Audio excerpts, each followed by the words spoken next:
So here we are, we're at the door, and what we're going to do first is show you the wrong way how to ask for permission. So if I'm going to switch you around, and then we're going to walk the door and look on this gentleman's house. Alright, so I'm just going to knock on his house. I'm just going to...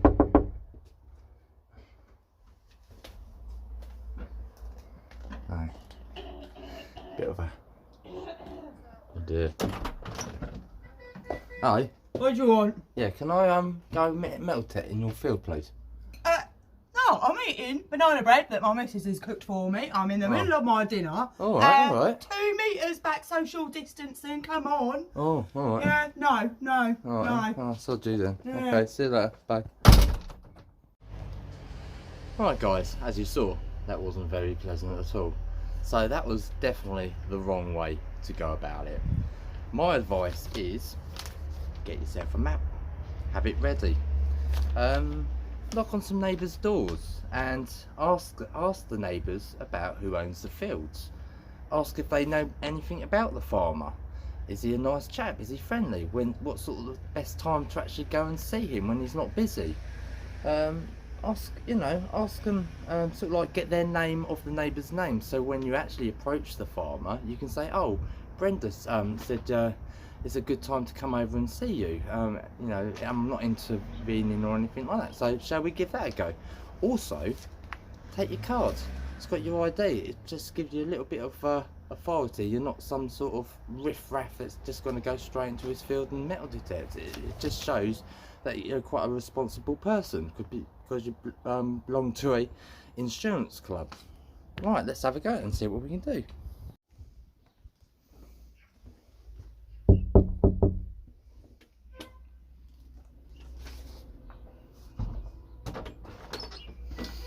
Alright mate, sorry to disturb you. Brenda across the road said to come and see you. Because I was looking at a field. Nosy old bag. Yeah. I was looking at a field just over the road, and we wasn't sure who it was. And she said it is yours. Mine. Oh, that's lovely. Yeah. I belong to. My name's Jamie, and I belong to. Jamie. Nice to meet you. I've got insurance. Nice to meet you too. Yeah, I hope I don't pass on the corona to you. We have now. Oh well, share alike. Yeah, definitely. I've got insurance of a metal detecting club, and we've done a LiDAR over this area, and there's some signs of activity going through that field. So I was wondering if it was alright by you, when would be best time for me to actually just take a walk round the field to see by eye if there's anything going on there or anything like that. What do you think's there then? Well, I don't know. I would have to run the metal detector around the edge of the field, and if there's something activity going there, then we probably do like a Union Jack across the field. But I wouldn't go across the field if you're seeding or you're doing something to the field. It's just pasture out there, mate. Just get the old little lambs running around. Oh, is it? Oh, well, I don't want to go in there if your lambs are in there. No, it's not lambing season at the moment. No, they're all right for a good. Oh, actually, the farm I just did up the road, he's got a farm that does sheep. I don't know if you know him, Nick. His name is. Oh no, sorry, Mick the shepherd. Oh, up the road, on the old long road up there, that one. Yes, that's the one. Yeah, the little bungalow at the top. That's it. Yeah. Oh yeah, he was the first one that sent me down there, but he couldn't remember your name. So, that's brilliant. Oh, I'm so glad I met you now. Yeah. So what do you think? What do you think is there then? I know the history on the old land before I took it over. Oh, I'd love to know. Hot farm. Oh, a hot farm. Oh, dear. A hot farm before they knocked it all down, and now it's a pasture field. But yeah, I think back in the 1700s, yeah, hot farm there. Oh, so there might be some bag seals and some tokens on it. What the hell are they? Well, tokens are something that yourself, a farmer, would pay his staff. So they would have a little shop, like a grocery shop. Instead of paying them a wage, they would give them these tokens, so they would spend the tokens in the shop. So he wouldn't have to pay. He wouldn't have to pay them a full wage then. So it was a quids in then the farmer. Was definitely, clever. Yeah, definitely Clever. quids in. Yeah. Well, if we do come across anything, Yeah, what do I get out I'll of let you it? know. Yeah, you get Yeah. 50% Oh. of, and I get finder's fee, but it also goes to the museum because if it's anything of value, the actual museum will buy it off you. Oh. So you can and I'll get my name in the museum, will I? You could do, yeah. It Oh. will be. It'd be actually grafted on a map. So they Oh, my farm be on the map. yeah, it'd be on the website of the Oh, item I like that was I like fine. the sound of that. Yeah. Well, I Yeah. must say, thank you very much. It's been a great Pleasure to pleasure. meet you, Jamie. You seem like a very nice young man. Thank you very much. Do you mind if I take a little walk round it now? Oh, you feel free. Yeah. Go and help yourself And out when's the best time to actually come and see you? Because I like to see you before I actually go onto the field. In the afternoons. Oh, in the all right. afternoon. I'm having a drink in the I'll tell you afternoons. what. I'm usually out early doing the fields in the morning.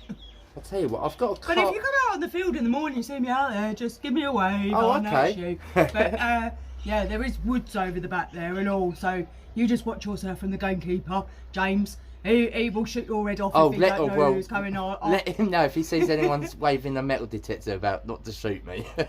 If I see him, I'll let him know. But yeah, just keep your eye out. Don't want to take your head off now, do you? Oh, definitely not. I'll give you my card anyway, and it's got my phone number on there. And so what I'll do is I can probably get, if you get your phone number somehow, I'll give you a buzz before I come out. Oh, that's probably your best way, and then I'm not going to disturb you or And, anything. and how many of you is going to be traipsing around? The most on it'd be is just me and my missus. And that'd be it. Oh, a bit right-handed in the old field. Oh, nice. Yeah, Oh, bring her round. Bring Yeah, her she might round. like that. She likes a bit of banter. Yeah. Like to see something pretty out in the fields. That's what my last farmer said. Oh, good. Yeah. Bring her Well, round. brilliant. Thank you very much. I'll see you soon. Cheers, Jamie. Thank you very much. Nice to meet you. Bye bye. Bye. Right, guys. All right, folks. So that is the right way of doing it. There was one thing I did forgot to do, is actually show the farmer the map and actually actually get them to graft the map out of their property, because the last thing you want to do is actually go out on a field or walk into another field that doesn't actually belong to the farm that you're doing. So that's another good advice to take. I can't believe she looks. I think I'm like a great farmer. She does. I really think she looks like my brother. Well, guys, that is it for now. So the next bit you're going to see in just a second is actually what you do with your fines. I'll see you in a bit.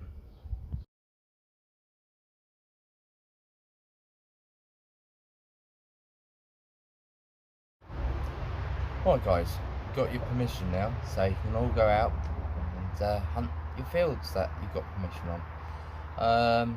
As I said before, this is permission on farmland at the moment, but for council woodland you would need to go and see the council and get a permit. There probably might be a small charge. You can also offer your services to the council, so you pick up any litter that you come across, and they're more likely to give you the permit. Right, going back to the farm, we dug our hole and we've got our first find, and first thing you're going to do, put your gloves on. You might have to wear this one. Wear one glove, so I'm not operating our camera. So I've got my glove on, so I'm all safe, anything sharp in the ground. So you make your find and you find a coin. Now usually when they come out of the ground they're going to be quite muddy and dirty. So all you're going to need is just spray. So you give your coin a spray,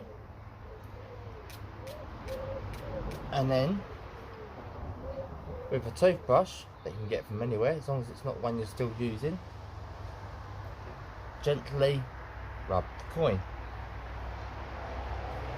And when you've done that and you've got, you know, oh, I've got some detail, and then you think, oh, it's a good coin, I want to keep this one, you know, instead of going into your side pocket for rubbish and trash, you can put it into your little tub that I've got here. And this one, I've got a couple of coins already in there.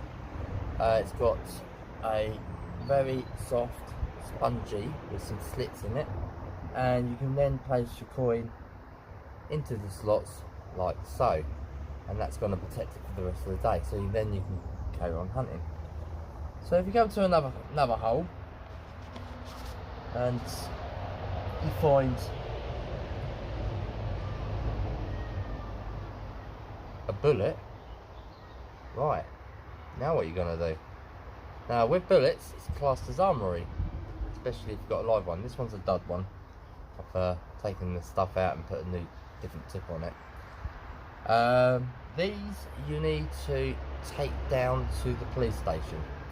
Any armoury that's live, you take to the police station and hand it in by law. If you find a bomb or an hand grenade, if it's a bomb, please contact the police. If it's a hand grenade, please contact the police.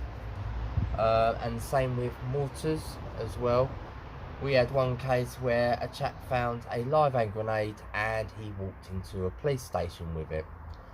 He didn't get quite a warm welcome that he thought he might have got. So don't take him into the police station, phone them up and let them come to you. And you might have to wait around for them. You know what the police are like, they take forever. But I'm sure with, if you say bomb, they'll be there in a jiffy. So that's your armoury. So report all your armoury. The next thing that could happen is that you could find something that's metal and you dig it up and then you find a human remains. Now again, don't run away, phone the police. What happened is you would have to stay there. The police will come down and they will get down a corner and to inspect the body if it's an ancient burial or an ancient body or something recent. It's not a very nice feeling, you know, because you could be held as a suspect, but if you follow those rules you'll be okay. The other thing you've got to look out for is that if you suddenly find a silver coin in a hole, that's fine, you can take it, it's yours. You know, and show the farmer, of course. You know, show the farmer. Always show the farmer your finds, because they are 50% belongs to the farmer. If you find two in a hole, it's a different story. So if you find two silvers in a hole, or gold, or anything over 300 years old, you have to contact your liaise officer. And your liaise officer, as I explained in the other videos, is it's a council run by people that do archaeology and work with the museums. And what they would do, they will take these, or you would have to take them down to them and hand them in to them, and they will tell you exactly what they are. If they're very valuable, then the museum might have a look and they go around the country to all the museums to see if anyone wants to buy them. If they don't buy them, they get sent back to you. They might have plenty of them in stock and say, oh, no, we don't want any more of them, and you get it back. If you do want to buy them, then what will happen is that they will write to the landowner saying that these items are being found on his property and he has 50% rights to the claim. So this can take quite some time. I've had stuff in the liaise and the museum for about over a year now, and still one of them haven't decided what's going to happen with it. So you could be waiting a long time. But always take all your finds to your farmer, because they appreciate what you found on his land. Also do things for the farmer. Make him a display. Say, look, I can make a little display thing for you and put some stuff in there for you. Things like that, farmer will appreciate. You can do little odd jobs for him. If he's lost something in the field, you say, I can go and find it. Anything like that gives you a good name, and you will get more land from that. So that more or less covers what's in hold. It also goes the same for artifacts as well. Anything over 300 years old, you would hand in to the liaise officer. and that would be actual local. It's like we're in Eastbourne, our local one would be Lewis, so we would take ours to Lewis. So you take them in there, and they can give you a lot of information about them as well. They'll also put it on the database, so you can see your item on the database and you receive it back. I've got a couple of items on the database that I've found. Apart from the hold side of things, that's more or less it. So just respect your farmer and his land. Report your finds. Follow the treasure code and the metal detecting conduct code, and you'll be fine. Make sure you always have insurance as well. And apart from that, there's not really much more I can say, unless there's anything I've missed. But we'll go on to the next subject, shall we?